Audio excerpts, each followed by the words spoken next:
Hi there, boys and girls. We're going to be working on week 21 this week.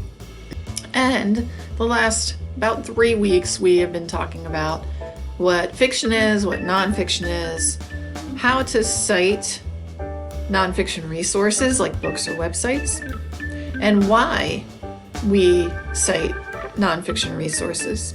We also talked about why people read nonfiction and why people read fiction. So we're going to be having a little mini quiz on this today in Schoology.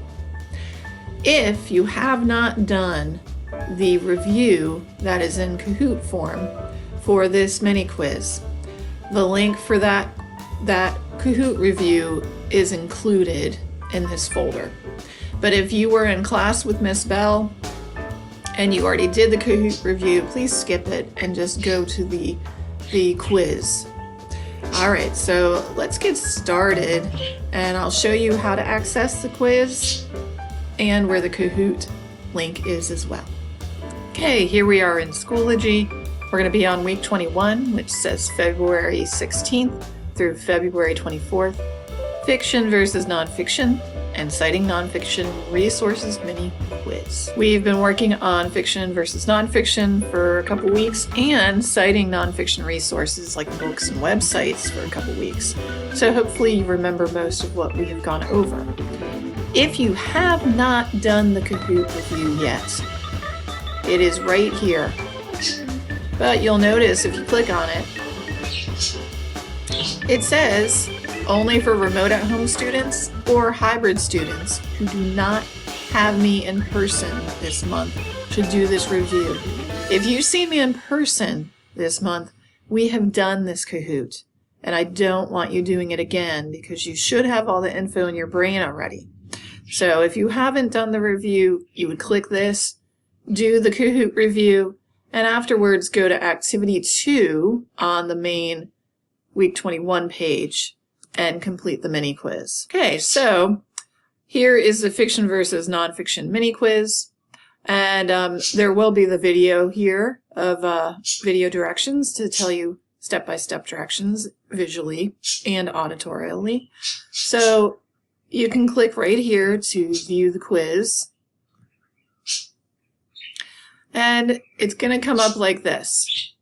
So fiction versus nonfiction mini quiz, test quiz, and directions. You're going to scroll down.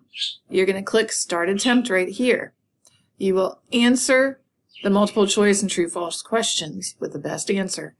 You can take the quiz up to 3 times for the highest grade.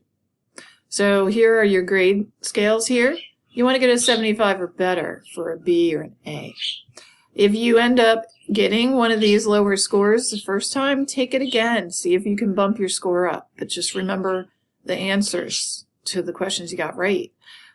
So you take it 3 times, you'll get the highest grade out of the 3. Okay? Okay, you would click Start New Attempt. It would take you in, and the questions would come up. Okay? I'm going to try to leave it with the Spanish just in case it helps any of the students out who read Spanish better than English. You'll notice there's Spanish here and Spanish in the answers, but you still have your English as well. So you'll go through, read through the questions, and you would go ahead and pick the best answer. I tried to keep things short, but you never know. So question 1, nonfiction books are: A, are they fake, pretend, made up? B, true, real, and have trusted info? C, fiction picture books, or D, fiction chapter books. So you pick the best answer. Question 2, fiction means: A, the book has true info. B, the book is funny. C, the book is fake, pretend, made up. And D, the book happened in real life. Question 3, why do we read nonfiction books? A, for true info and to learn. B, for a funny made-up story. C, for magical made-up stories. Or D, for fake, pretend, made-up info. Question 4, why do we read fiction books? A, for true info and to learn. B, to do research. C, for fun and for good stories. D, for real facts. And then, citing a nonfiction book means to: A, see a nonfiction book. B, read a nonfiction book. C, write a nonfiction book. Or D, tell where true info came from.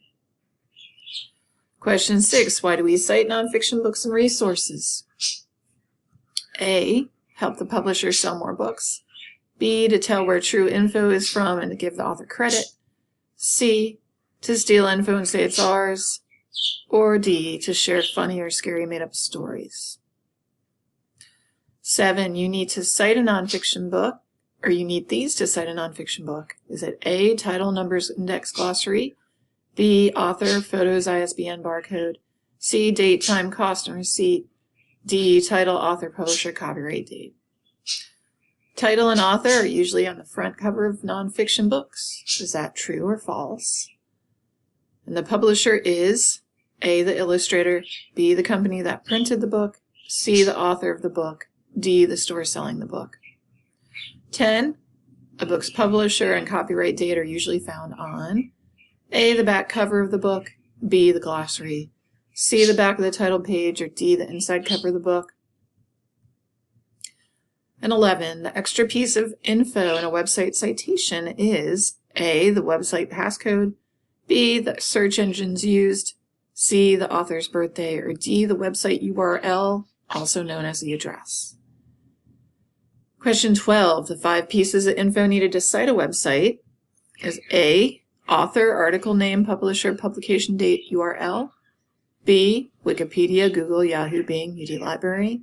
C, title, photographer, editor, barcode, ISBN, or D, your name, birthday, grade, class, ID. Last question. If the author's name is not on the front cover, look here instead. Would it be on the A, back of the book, B, the title page, C, the glossary, D, the index? So you would go ahead and click submit. So remember, just make sure you're clicked on test quiz and it would give you your grade right over here, okay? And you want that 75 or higher. If you get a 75 the first time, and you think you can do better the second or third time, you can try again. If you get a lower score, it's not going to hurt you. So you would still get the highest one. All right, so that's it for this week. Make sure you get Activity 2 completed and submitted because it is a grade. And I will see you in person next week or online in my videos.